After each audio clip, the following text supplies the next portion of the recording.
When you were born, your mother told me, a hush fell over the delivery room. A great red birthmark covered the left side of your face. No one knew what to say, so you cried to fill the vacuum. I always admired you for that you cried to fill whatever vacuum you found. I began to manufacture vacuums just to enable you to deploy your talent. The birthmark faded by the time you were 6 and had gone completely by the time we met, but your fascination with the empty and its cure remained.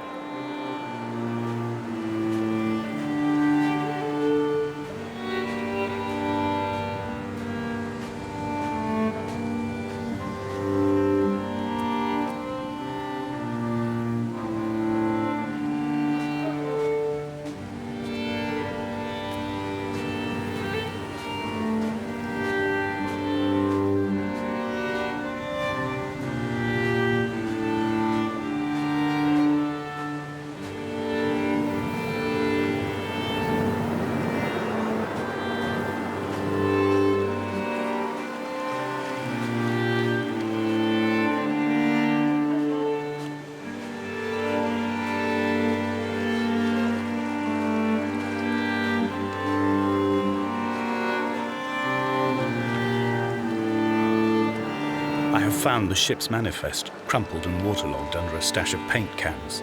It tells me that along with this present cargo, there was a large quantity of antacid yogurt bound for the European market. It must have washed out to sea. God knows there are no longer gulls or goats here to eat it.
The mount is clearly the focal point of this landscape.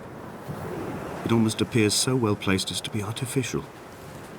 I find myself easily slipping into the delusional state of ascribing purpose, deliberate motive to everything here.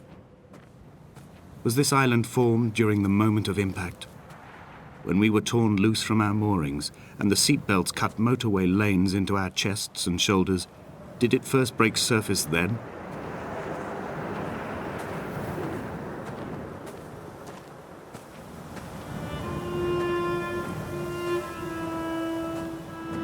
When someone had died or was dying, or was so ill they gave up what little hope they could sacrifice, they cut parallel lines into the cliff, exposing the white chalk beneath. You could see them from the mainland or the fishing boats, and know to send aid or impose a cordon of protection, and wait a generation until whatever pestilence stalked the cliff paths died along with its hosts. My lines are just for this: to keep any would-be rescuers at bay. The infection is not simply of the flesh. They were God-fearing people, those shepherds. There was no love in the relationship. Donnelly tells me that they had one Bible that was passed around in strict rotation. It was stolen by a visiting monk in 1776, 2 years before the island was abandoned altogether. In the interim, I wonder, did they assign chapter and verse to the stones and grasses, marking the geography with a superimposed significance that they could actually walk the Bible and inhabit its contradictions?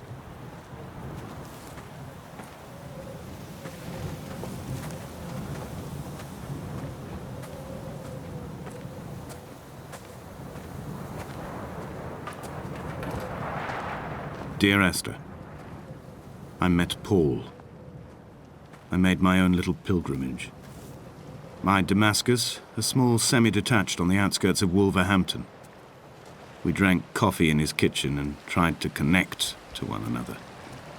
Although he knew I hadn't come in search of an apology, reason or retribution, he still spiraled in panic, thrown high and lucid by his own dented bonnet.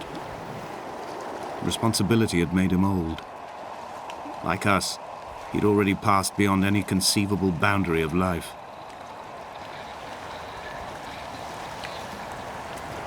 I would leave you presents outside your retreat in this interim space between cliff and beach.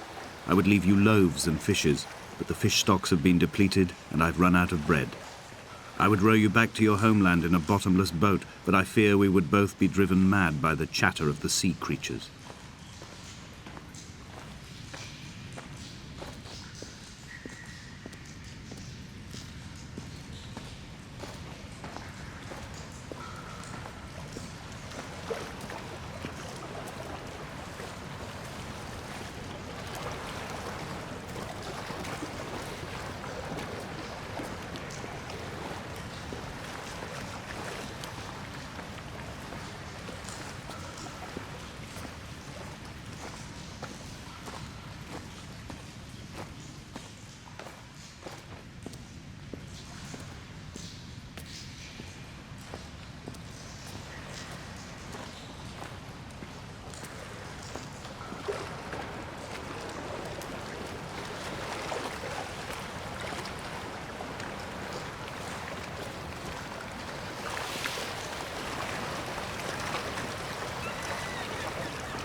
He still maintains he wasn't drunk, but tired.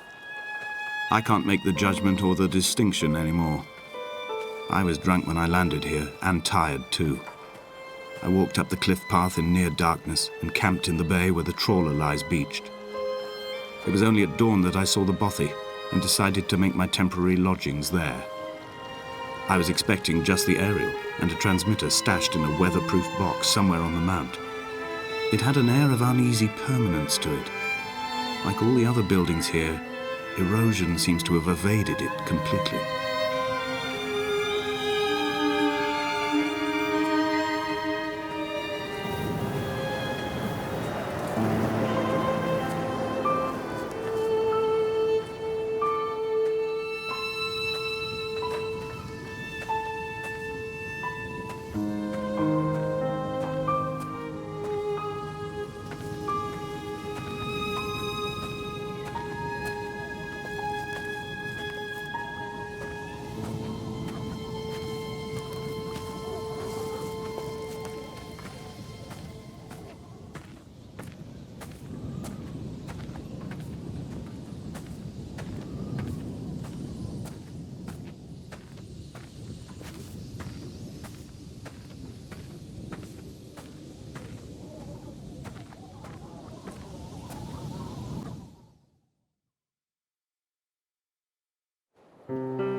Dear Esther, I have now driven the stretch of the M5 between Exeter and Bristol over 21 times. But although I have all the reports and all the witnesses and have cross-referenced them within a millimetre using my Ordnance Survey maps, I simply cannot find the location. You'd think there would be marks to serve as some evidence. It's somewhere between the turn-off for Sanford and the welcome brake services. But although I can always see it in my rear-view mirror, I have as yet been unable to pull ashore.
I had kidney stones and you visited me in the hospital. After the operation, when I was still half submerged in anesthetic, your outline and your speech both blurred.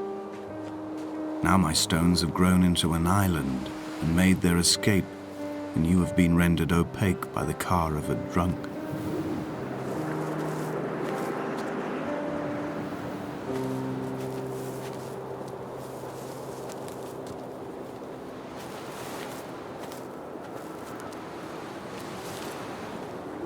What charnel house lies at the foot of this abyss? How many dead shepherds could fill this hole?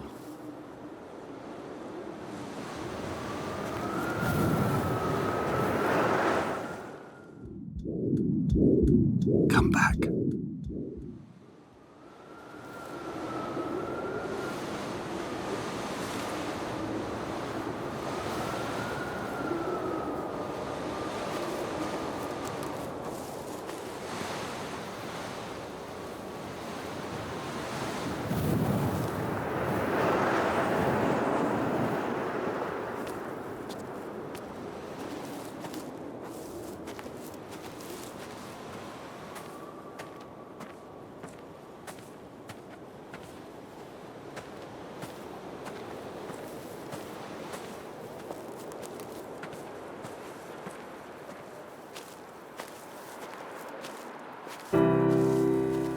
I've begun my ascent on the green slope of the western side.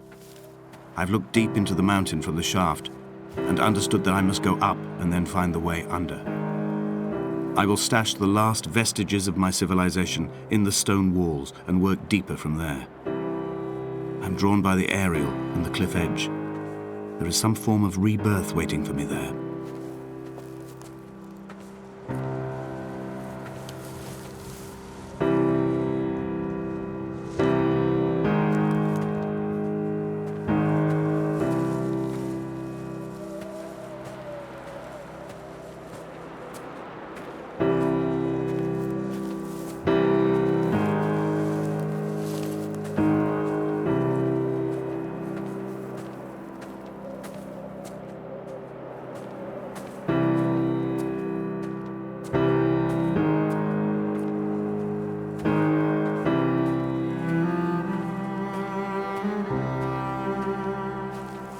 The bothy was constructed originally in the early 1700s. By then, shepherding had formalized into a career. The first habitual shepherd was a man called Jakobsen, from a lineage of migratory Scandinavians. He was not considered a man of breeding by the mainlanders. He came here every summer whilst building the bothy, hoping eventually that becoming a man of property would secure him a wife and a lineage. Donnelly records that it did not work. He caught some disease from his malcontented goats and died 2 years after completing it. There was no one to carve white lines into the cliff for him either.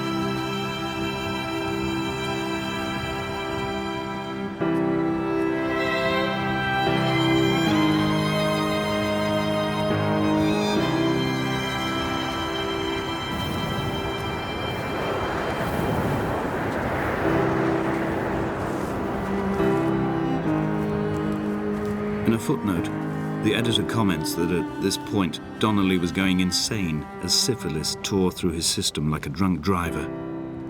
He's not to be trusted.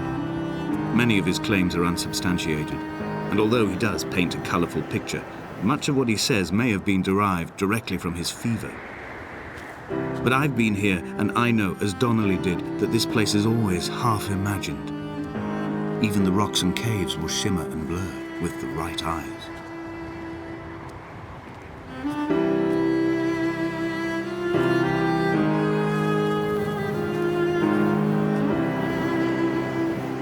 They found Jakobsen in early spring. The thaw had only just come.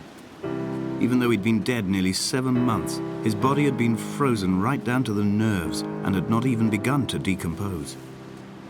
He'd struggled halfway down the cliff path, perhaps looking for some lost goat, or perhaps in a delirium, and expired, curled into a claw right under the winter moon.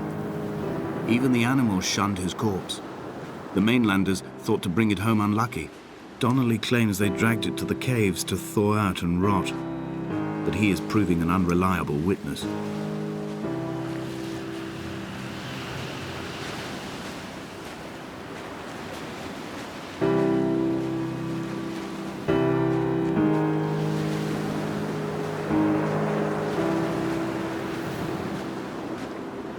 Climbing down to the caves, I slipped and fell and have injured my leg. I think the femur is broken. It is clearly infected. The skin has turned a bright, tight pink, and the pain is crashing in on waves, winter tides against my shoreline, drowning out the ache of my stones. I struggled back to the bothy to rest, but it has become clear that there is only one way this is likely to end. The medical supplies I looted from the trawler have suddenly found their purpose. They will keep me lucid for my final ascent.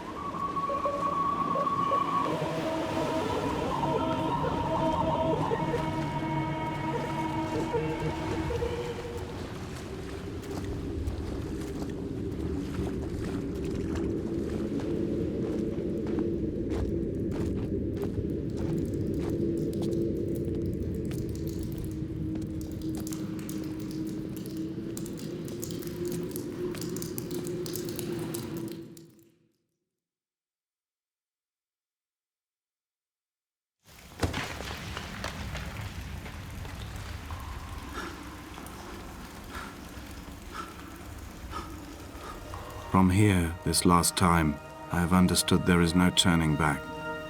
The torch is failing along with my resolve. I can hear the singing of the sea creatures from the passages above me, and they are promising the return of the gulls.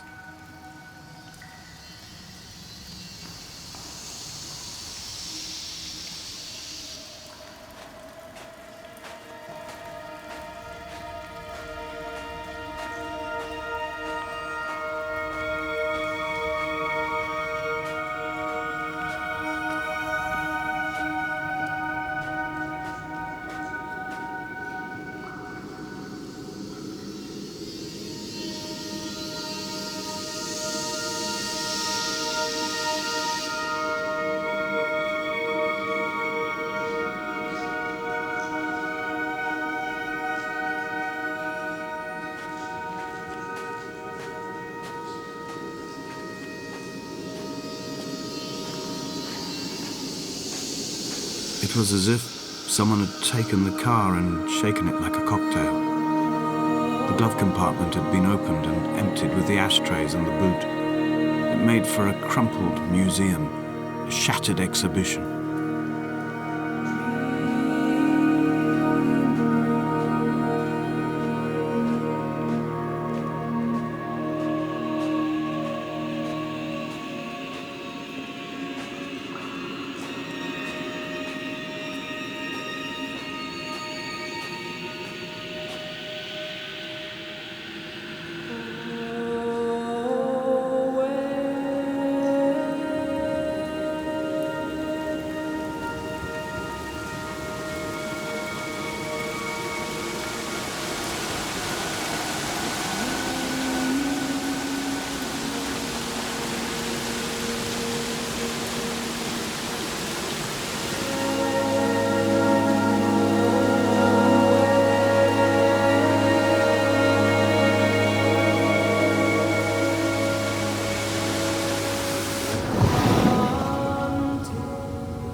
I'm traversing my own death throes. The infection in my leg is an oil rig that dredges black muck up from deep inside my bones. I swallow fistfuls of diazepam and paracetamol to stay conscious. The pain flows through me like an underground sea.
This cannot be the shaft they threw the goats into. It cannot be the landfill where the parts of your life that would not burn ended up. It cannot be the chimney that delivered you to the skies. It cannot be the place where you rained back down again to fertilize the soil and make small flowers in the rocks.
I sat here and watched two jets carve parallel white lines into the sky. They charted their course, and I followed them for 21 minutes until they turned off near Sanford and were lost. If I were a gull, I would abandon my nest and join them. I would starve my brain of oxygen and suffer delusions of transcendence. I would tear the bottom from my boat and sail across the motorways until I reached this island once again.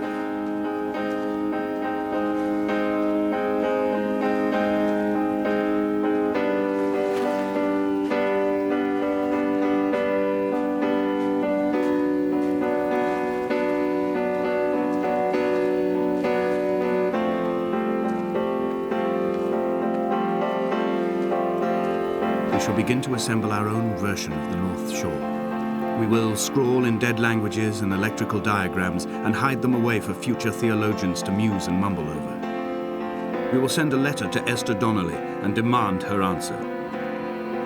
We will mix the paint with ashes and tarmac and the glow from our infections. We will paint a moon over the Sanford Junction and blue lights falling like stars along the hard shoulder.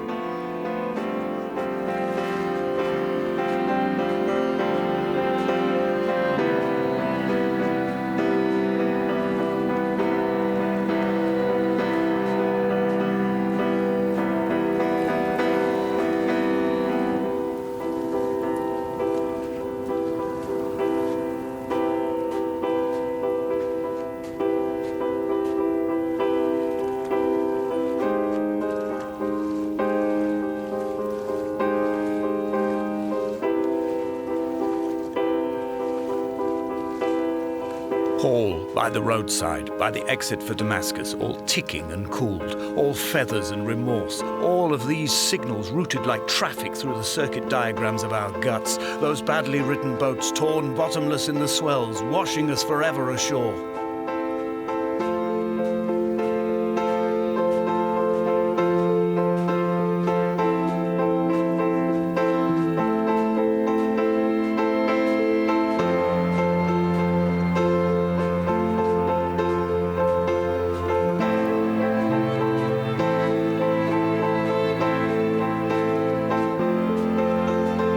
From here, I can see my armada.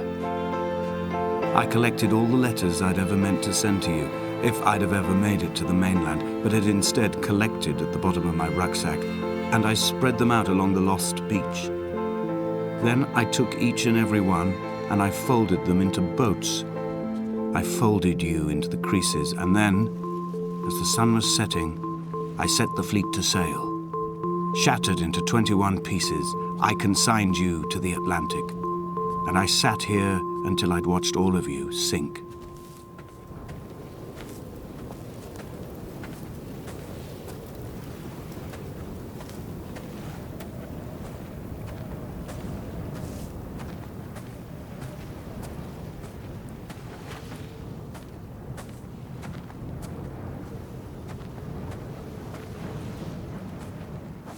When Paul keeled over dead on the road to Damascus, they resuscitated him by hitting him in the chest with stones gathered by the roadside. He was lifeless for 21 minutes, certainly long enough for the oxygen levels in his brain to have decreased and caused hallucinations and delusions of transcendence. I'm running out of painkillers, and the moon has become almost unbearably bright.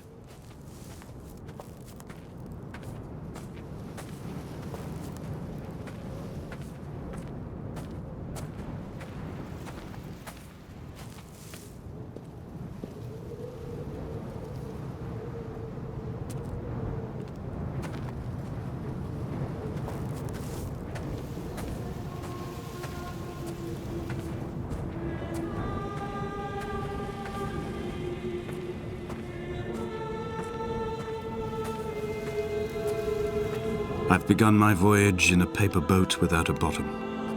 I will fly to the moon in it. I've been folded along a crease in time, a weakness in the sheet of life. Now you've settled on the opposite side of the paper to me. I can see your traces in the ink that soaks through the fiber, the pulped vegetation. When we become waterlogged and the cage disintegrates, we will intermingle. When this paper aeroplane leaves the cliff edge and carves parallel vapor trails in the dark, we will come together.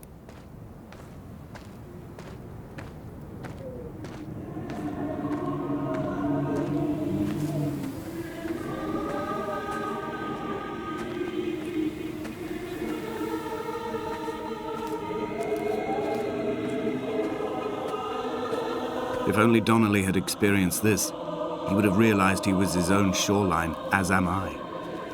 Just as I am becoming this island, so he became his syphilis, retreating into the burning synapses, the stones, the infection.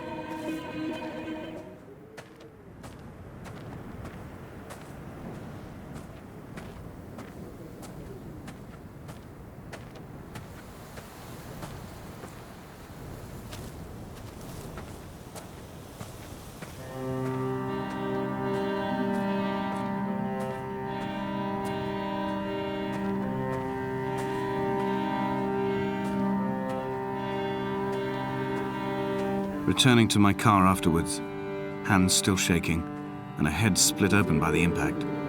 Goodbye to tearful aunts and traumatized uncles. Goodbye to the phenomenal. Goodbye to the tangible. Goodbye Wolverhampton. Goodbye Sanford. Goodbye Cromer. Goodbye Damascus. This cliff path is slippery in the dew. It is hard to climb with such an infection. I must carve out the bad flesh and sling it from the aerial. I must become infused with the very air.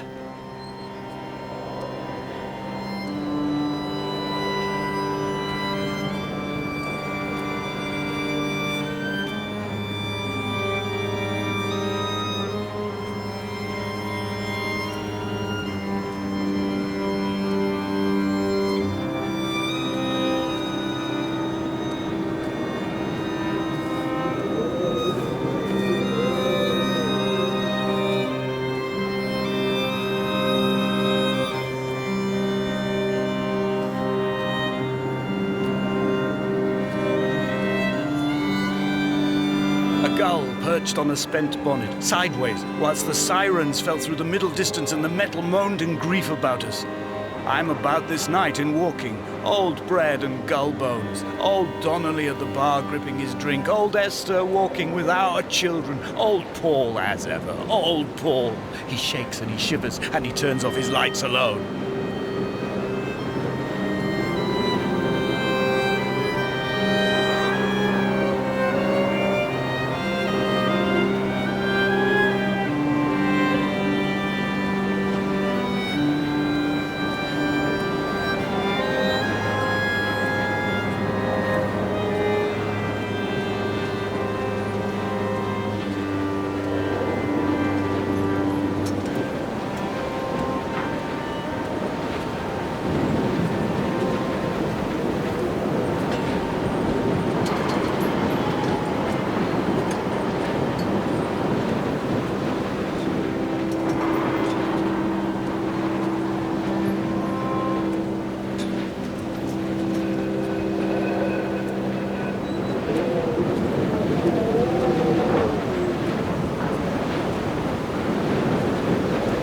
I am the aerial.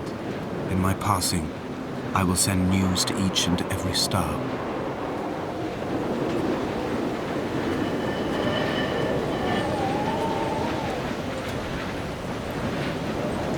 Dear Esther, I have burnt my belongings, my books, this death certificate. Mine will be written all across this island. Who was Jakobsen? Who remembers him? Donnelly has written of him, but who was Donnelly? Who remembers him? I have painted, carved, hewn, scored into this space all that I could draw from him. There will be another to these shores to remember me. I will rise from the ocean like an island without bottom, come together like a stone, become an aerial, a beacon that they will not forget you. We've always been drawn here. One day the gulls will return and nest in our bones and our history. I will look to my left and see Esther Donnelly flying beside me. I will look to my right and see Paul Jakobsen flying beside me. They will leave white lines carved into the air to reach the mainland, where help will be sent.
come back.